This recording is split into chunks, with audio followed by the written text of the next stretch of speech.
Hello guys! Hello Aries!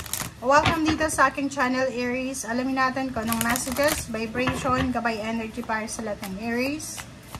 Tayo general reading, pwede kang makaresonate Aries. First two cards natin, ships, baby.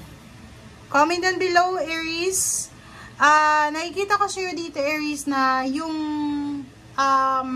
mindset mo for the next few weeks or months or even years ay tungkol sa anak mo. Kung may anak ka, kung wala ka pang anak, posibleng magkakaroon ka ng anak or apo, parang ganun.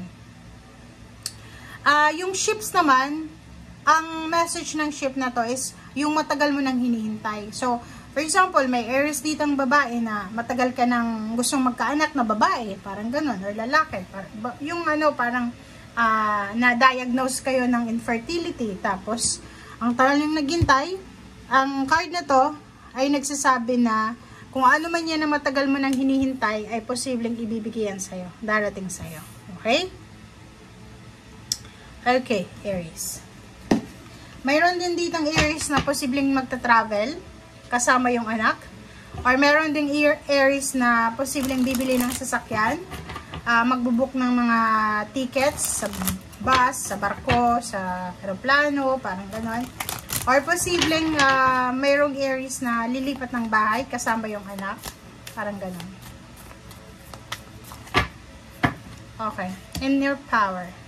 So yun, so nakikita ko sa'yo dito Aries na kinakailangan mong maging powerful. Ibig sabihin yan, marami kang mga gustong gawin sa buhay mo pero hindi mo magawa-gawa dahil gawa ng nawawalan ka ng pag-asa, or yung iba sa inyo dyan is masyado kayong nawawalan ng tiwala sa sarili nyo. Wala kayong focus ngayon parang ganun. Kailangan mo daw maging courageous, kailangan mong maging brave para sa mga pangarap mo, para sa mga gusto mong mangyari sa buhay mo. Lalo na kung may anak ka, kailangan mong gamitin yung anak mo as motivation para sa mga pangarap mo sa buhay. O para ma-achieve mo kung ano yung dapat ma-achieve. Kasi, sabihin man natin na Aries is first sign siya, malakas loob niya. Hindi lahat ng Aries malakas ang loob. Okay? Okay. Queen of Wands and Two of Pentacles. Wow. Nakikita ko sa'yo dito na maraming offers. It's either work or relationship. Nakikita ko sa'yo dito na gusto mong magkaroon ng freedom. 'Di ba? Freedom yung sinisigaw mo dito Lalo sa usaping pera.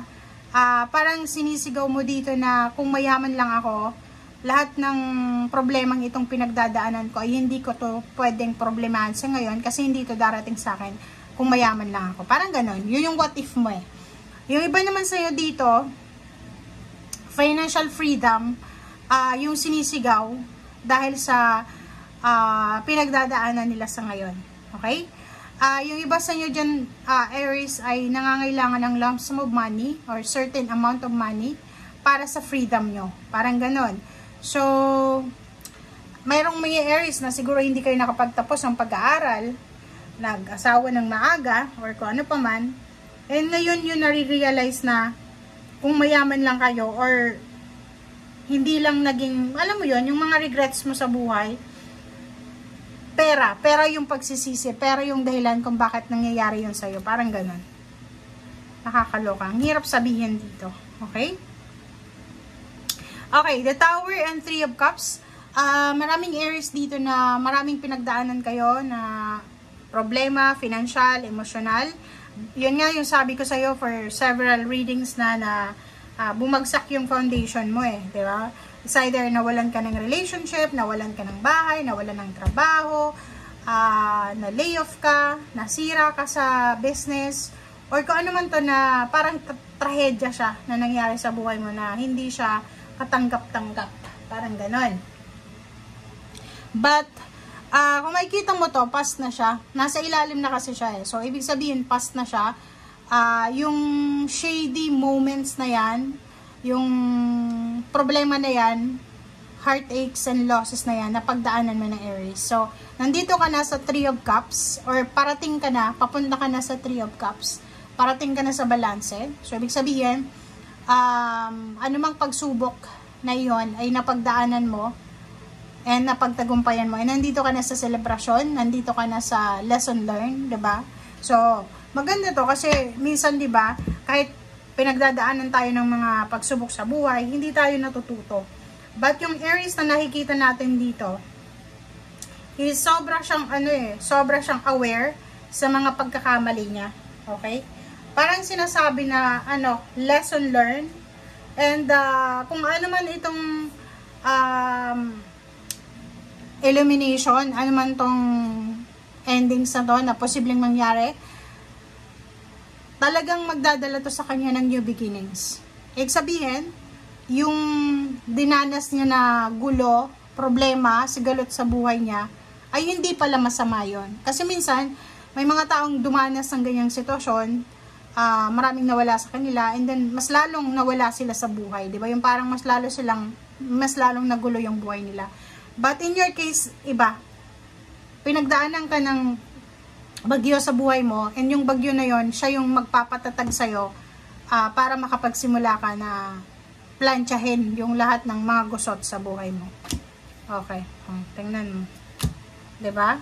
So, nakikita ko sa'yo dito, incoming, upcoming, good news, emotional happiness, emotional fulfillment. So, you're lucky, yung nasabi ko sa'yo kanina, or nung isang araw, na you're lucky kasi you're surrounded, you're being loved ng mga kapamilya, kaibigan, or parents na susuportahan ka talaga kahit anong mangyari sa'yo.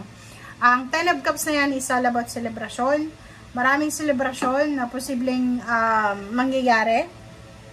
Maraming rason para mag-enjoy. Maraming rason para mag-celebrate. Yung mga tao sa paligid mo, mga sila, totoong tao sila. So, kung sino man ito na taong ito na talagang nagmamahal sa'yo, susuportahan ka nila sa kahit na anong mangyari sa buhay mo, mawalan ka man, maghirap ka man, anumang mangyari sa buhay mo, naandyan sila. Okay? Sila yung sila yung foundation mo. Sila yung masasabi natin na yun, foundation. Kahit gumuho man yung tower mo, may babalikan ka. Parang ganun. So, hindi ka nila i-judge. Tatanggapin ka nila ng open arms. Parang ganun. So, you're lucky sa pagkakaroon ng pamilya, relationship na ganyan. Kasi hindi naman lahat merong ganun. Minsan may pinagdadaanan ng tao, and then yun, instead na tulungan ka, ida-down ka pa. Okay, sa ilalim niya. Oh, 'di ba? So, Aries, kung makikita mo dito, Emperor, Knight of Pentacles. So, may incoming message na matatanggap ka sa either relocation, travel, pwedeng may magpapatayo ng bahay, lilipat ng bahay, merong salary increase, higher position na i-offer. Kung ikaw ay kandidato, pwedeng manalo ka sa darating na eleksyon. Meron ditong good news, offer ng stability, financial stability, and emotional balance. So, ang ganda nito kasi, yun yung sabi ko sa kanina, anumang pinagdaanan mo, ay parang, after mong ma-overcome yan, parang planchado, diba? Parang, hindi naman masama yung pinagdaanan mo kasi, yung pinagdaanan mong hindi maganda na yan, siya yung magmumold sa'yo into Emperor. Okay? Thank you guys. Bye!